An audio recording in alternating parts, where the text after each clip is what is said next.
குழந்தைங்க 2 பேரும் பாட்டி பாட்டின்னு கூப்பிட்டுக்கிட்டே ஓடி வராங்க.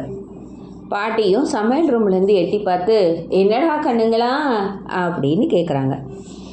பாட்டி, நேற்று கதையை நீ ஸ்டார்ட் பண்ணாமையே ஒன்றுமே சொல்லாமையே நீ அப்புறமா பார்த்துக்கலான்னு சொல்லிட்டல்ல, இப்பயே எங்களுக்கு கதை சொல்லு அப்படின்னு 2 பேரும் கோரஸாக கேட்குறாங்க.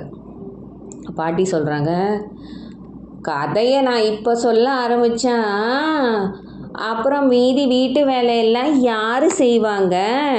நீங்கள் இப்போ காலையில் எந்திரிச்சு குளிச்சுட்டு ஃப்ரெஷ் ஆகிட்டு தாத்தாவோட வெளியில் போயிட்டு வாங்க.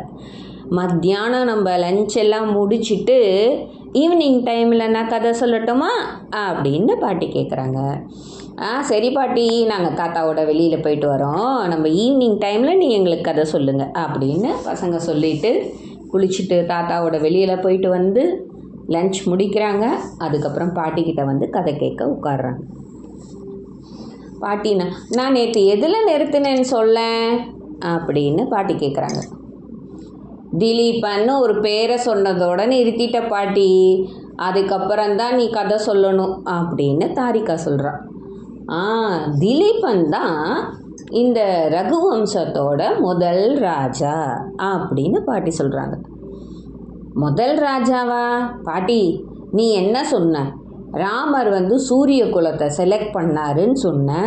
அப்போ சூரிய குலத்தில் செலக்ட் பண்ணாருன்னா சூரியன் தானே ஃபஸ்ட்டு ராஜாவாக இருக்கணும். நீ திலீபன்னு யார் பேரையோ சொல்கிற அப்படின்னு தருண் கேட்குறான். அது இல்லைடா கண்ணா, சூரிய குலந்தான் அது.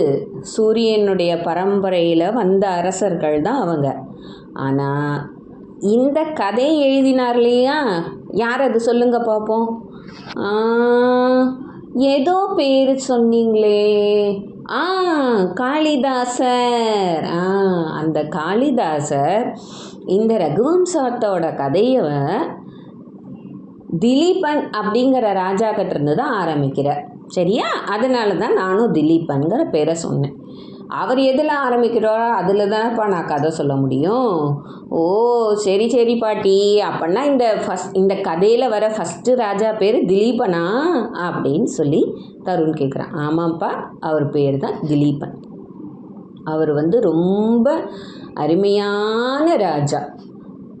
எப்படி அப்படின்னா, அதுக்கு எக்ஸாம்பிளாக காளிதாசர் ஒன்று சொல்கிறார். என்ன அப்படின்னா, எதிரிகள்லாம் இருக்காங்க இல்லையா, இப்போ ராஜானா எல்லாருக்கூடையும் சண்டை போடுவாங்கள்ல, அந்த ராஜாவுடைய எதிரிக்கு அவர் சிங்கமாக இருக்காராம். சிங்கமானா காட்டுக்கு ராஜா, அது மாதிரி நாட்டுக்கு ராஜாவாக இந்த திலீபன் இருக்காராம். ஆனால் மக்கள்கிட்ட எப்படி இருக்கார் அப்படின்னா, மக்கள்கிட்ட எல்லாம் ஃப்ரெண்டாக இருக்காராம். நீ எப்போ வேணாலும் போய் ராஜாவை பார்க்கலாம், என்ன குறை வேணாலும் ராஜா கிட்ட கேட்கலாம், அதை சரி பண்ணி கொடுப்பாரு உடனே அப்படின்னு இந்த ராஜாவுடைய பெருமையை இந்த காளிதாசர் சொல்கிறார். ஓ, அவ்வளோ நல்ல ராஜாவா? Super super super. ஆனால் இந்த மாதிரி இருந்தால் போர் அடிக்குமே பாட்டி. அது எப்படி பாட்டி? நல்லாவே இருக்காது பாட்டி. சண்டையெல்லாம் இருந்தால் தானே நல்லாயிருக்கும். நீ கதை சொல்லணுன்னே நான் ஏதோ டுஷ்யம் சண்டையெல்லாம் வரப்போகுதுன்னு நினச்சேன். நீ கடைசியில் ராஜா ரொம்ப நல்ல ராஜான்னு சொல்லிட்ட அப்படின்னு தாரிகா சொல்கிறா. அதுக்கு சொல்கிறாங்க பாட்டி, இந்த கதையில் ராமரை நம்ம சொல்கிறோம் இல்லையா, ராமர் ரொம்ப சண்டை போட்ட மாதிரிலாம் நீங்கள் ராமாயணத்தில் கேள்விப்பட்டிருக்கீங்களாடா கண்ணுங்களா அப்படின்னு சொல்லி பாட்டி கேட்குறாங்க.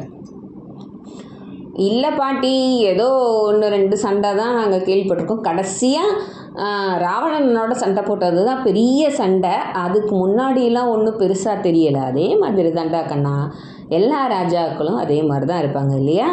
அதனால் இந்த திலீபனும் ரொம்ப நல்ல ராஜாவாக இருந்தார். ஆனால் அவருக்கு ஒரு பிரச்சனை இருந்தது. இப்போ தான் கதை சூடு பிடிக்குது. அவருக்கு ஒரு பிரச்சனை இருக்கிறது தான் மெயின் பாயிண்ட்டு. ஆமாம், என்ன பிரச்சனை அப்படின்னா, அவருக்கு குழந்தையே இல்லை. அச்சோ, குழந்தையே இல்லையா?